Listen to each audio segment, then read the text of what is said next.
How's it going, Mr. G? I'm Tariq Smith. Good, Tariq. Nice I would like to meet you. ask you a few questions about the anti-war movement. What happened in Vietnam? So, Boy, that was a long time ago. yeah, man. What turned the American people against the war? Vietnam War. What? You know, my brother was there in 1970, and I think why it became so unpopular was because so many people were dying, Yes. and it was in a faraway place, Vietnam. People couldn't even find it on a map. Wow. And I think people were asking, why are we there?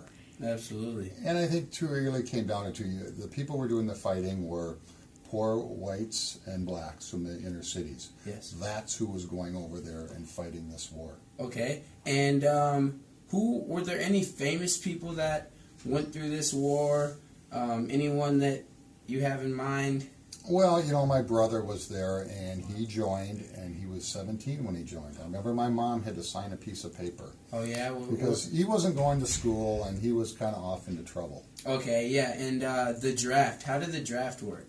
Well, the draft worked by your birthday, and if you had a high number, you were in good shape from not being drafted, and if you had a low number, then you had a good chance of being drafted. Okay. So Muhammad Ali and Elvis Presley. Would you like to tell me about how that worked with the whole draft situation? Yeah. Well, Elvis Presley was drafted as well, but that was the late 50s, so we were not in a conflict. Yeah.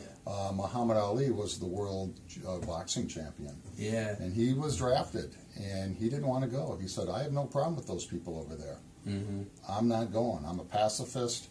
And I think around that time he did change to being a Muslim. And so they stripped him of his boxing crown, and he refused to go, and ended up going all the way up to the Supreme Court. Wow. And of course, now Muhammad Ali, who just passed away here in the last year.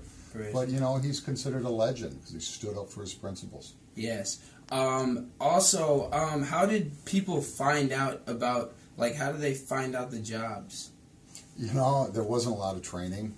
My brother was standing in a line one day, early in his military career, and a guy walked up to him and said, hey, man, you like to fly? He said, sure. I said, come with me. Next thing you know, he's leaning outside a helicopter with a 60 caliber machine gun and just, shoot at anything that moves. That is crazy. And, what are your views on the war?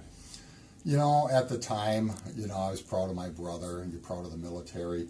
But, when in retrospect, being a social studies guy, it does look like it was a mistake. Yes. That it was one of the poorest, well, still is one of the poor countries in the world. And so, why were we there? A false pretense of the domino theory, that communism will spread if we don't stop it, no matter where it is in the world. And, that was the guiding principle of that war. Okay. We cannot let communism spread to any other countries. Absolutely. And another big question that I have, when people were going through all the training and all of this stuff, you're going into a big jungle and it's guerrilla warfare. Yeah. So what do you think was running through these soldiers' heads in the Vietnam War? My guess is you're in a foreign land. You don't know where the enemy is. It was hit and run. That was the modus operandi for their warfare. And they believe that for every 10 that you kill of us, we will kill one of you. You will lose the war. Wow. Thank you. This is Mr. Brian Gustafson, and I'm Tariq Smith, and we're logging off.